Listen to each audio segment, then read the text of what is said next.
രാഹുൽ മാങ്കൂട്ടത്തെ ന്യായീകരിക്കുക എന്നത് കോൺഗ്രസ്സുകാരന്റെ ഉത്തരവാദിത്തമല്ല. ഞാൻ വളരെ കൃത്യമായി പറഞ്ഞു. എന്താണ്, ഞങ്ങൾക്ക് അനുകൂലമായി പലരും ചിലപ്പോ വീട് കയറും. ആശാമ്മമാർ കയറുന്നില്ലേ? അല്ല പറയട്ടെ, നിങ്ങൾ അല്ല റിയാസെ, ഞാൻ പറയട്ടെ, അതായത് ആശാ അമ്മമാർ വീട് കയറുന്നില്ലേ?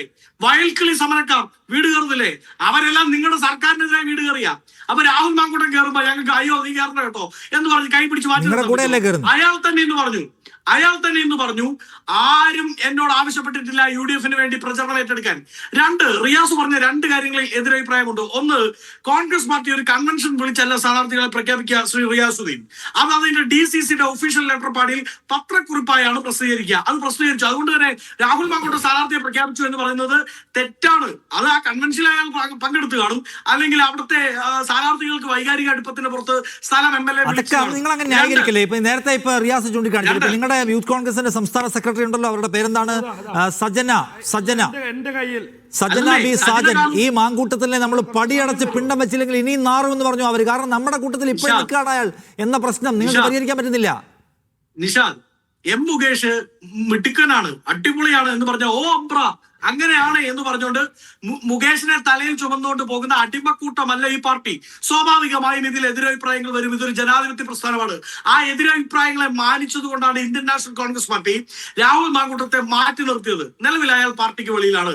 വളരെ കൃത്യമായി KPCCയുടെ അധ്യക്ഷൻ, ഈ പാർട്ടിയുടെ CLP ലീഡർ VD സതീശൻ, ഈ പാർട്ടിയുടെ ഇന്ത്യയിലെ തന്നെ രണ്ടാമൻ KC വേണുഗോപാൽ വളരെ കൃത്യമായി ഈ പാർട്ടിയുടെ നിലപാട് പറഞ്ഞു. അതാണ് ഈ പാർട്ടിയുടെ നിലപാട്.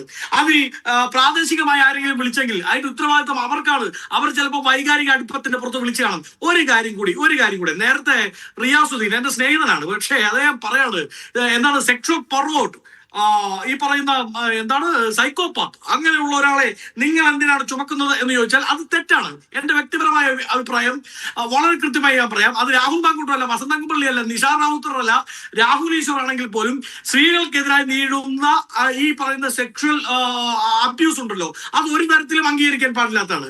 പക്ഷെ ഒരു കാര്യം റിയാസുദ്ദീനെ, അങ്ങ് എനിക്ക് നേരെ ഒരു കൈ ചൂണ്ടുമ്പോ 5 കൈ അങ്ങയുടെ നേരെയാണ് തിരിഞ്ഞു നിൽക്കുന്നത്. ഈ സെക്ഷൽ പർവേർട്ടായ, സെക്ഷൽ അഡിക്റ്റ് ആയ നിങ്ങളുടെ സ്ഥാനാർത്ഥി ആവുന്നതിന് മുമ്പ് തന്നെ സൈക്കോപാത്താണെന്ന് അദ്ദേഹത്തിന്റെ ആദ്യ ഭാര്യ നേരിട്ട് മുഖമടക്കം വന്ന് ചാനലുകളിൽ പറഞ്ഞിട്ട് വെച്ചുവിട്ടു പോയ ഒരാൾക്ക് വേണ്ടി കഴിഞ്ഞ തവണ വോട്ട് പിടിക്കാൻ വേണ്ടി കൊല്ലത്ത് പോയത് നിങ്ങളുടെ നേതാവ് പിണറായി വിജയനാണ്. നേരത്തെ അങ്ങ് കോൺഗ്രസിലെ ഒരു ത്രയം പറഞ്ഞല്ലോ. ഒരു കാര്യം, നേരത്തെ അദ്ദേഹം കോൺഗ്രസിലെ ഒരു ത്രയം പറഞ്ഞല്ലോ, അതുപോലെ ഒരു ത്രയമാണ് പിണറായി വിജയൻ, എം മുകേഷ്, പിന്നെ നിങ്ങളുടെ മന്ത്രി അറിയാലോ, ട്രാൻസ്പോർട്ട് വകുപ്പിന്റെ മന്ത്രി, അയാളെ പറ്റി കൂടുതൽ എന്നെ കൊണ്ട് പറയിപ്പിക്കരുത്. അപ്പൊ അങ്ങനെയുള്ള മന്ത്രിസഭയിൽ ഇരുന്നിട്ട് നിങ്ങൾ ഞങ്ങളെ നോക്കി ആ പാരമ്പര്യമുള്ള LDF ഉം CPM ഉം കോൺഗ്രസിനെ പഠിപ്പിക്കാൻ വരണ്ട എന്നാണ് വസന്ത് പറയുന്നത്. ഞാൻ